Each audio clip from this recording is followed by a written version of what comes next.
ხულო ადიგენის დამაკავშირებელი გზა 1991 წლის შემდეგ აღარ შეკეთებულა. Როგორც ხულოს მცხოვრებლები ამბობენ, ტრანსპორტირება განსაკუთრებით ცუდ ამინ ჯირთულდება. ადგილობრივებს ამის გამო ურთიერთობა უჭირთ ადიგენში და ახალციხეში მცხოვრებ ნათესავებთან. ამბობენ, რომ პრობლემის მოგვარება ამ დრომდე ვერც ერთმა მთავრობამ ვერ შეძლო. მათი თქმით, დაპირებები წინასაარჩევნოდ უხვია, თუმცა არსებული მდგომარეობა დღემდე უცვლელია. ხულოდან შუახებავანი კეთდება. ძირითადი მონაკვეთი რჩება ადიგენი ხულოს შემაერთებელი გზა და ძირითადი ხულოს მოსახლეობის 60% არის საცხოვრებლად გადასული ჯავახეთში და ძნელდება ურთიერთობა ნათესავებს შორის მისვლა-მოსვლა და ეს ყველაფერი ერთად დიდი სიძნელის წინაშე გვამყოფ. ხულოში იმასაც ამბობენ, რომ ცუდი გზის გამო სოფელში მოყვანილი ბოსტნეულის ბაზრამდე ტრანსპორტირებისათვის მძღოლები გაორმაგებულ თანხებს ითხოვენ. მე ვარ 48 წლის კაცი და დაახლოებით 30 წლის ისტორია კარგად მახსოვს და ეს პრობლემა დგას არის და მე არ ამჯერა რომ ვინმეც გადასხვეც, იმიტომ რამდენი მთავრობაც მოვიდა, ყველა პირობას ამასებს რომ გზა გვექნება, მთავრობა მიდის და ისევ გაუკეთებელი რჩება.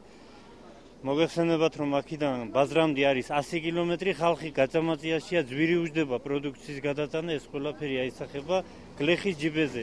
რამე თუ გზა როცა გლახარი და მძღოლს მიაქვს პროდუქტი მოყვანილი გლეხის, ართვებს ძვირს და გლეხი წოდვარჩება. ეს არის უკვე წლების განმავლობაში, ალბათ 91 წელში ეს გზა რო გააკეთა, კომუნისტებმა რო გააკეთეს, იმის მერე არაფერი არ გაკეთებულა.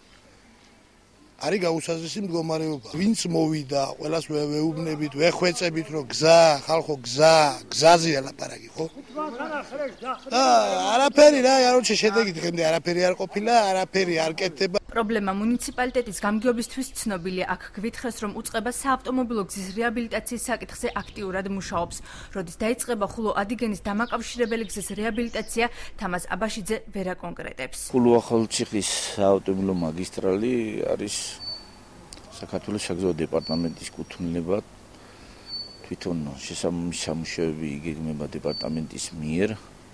აღნიშნული გზის პრობლემა აქვს არა მარტო ხულოს მოსახლეობას, არამედ ჯავახეთისა და დასავლეთის მოსახლეობას. ბოლო პერიოდში ხშირად ვაწუხებთ ზემდგომ ინსტანციებს, განსაკუთრებულად აჭარის მთავრობის თავმჯდომარეს, გვეხმარება მიუთითა უნდა დაჩქარდეს აღნიშნული გზის მიმართ პროექტების კეთება. საპირისპიროს ამტკიცებენ საქართველოს რეგიონული განვითარებისა და ინფრასტრუქტურის სამინისტროში.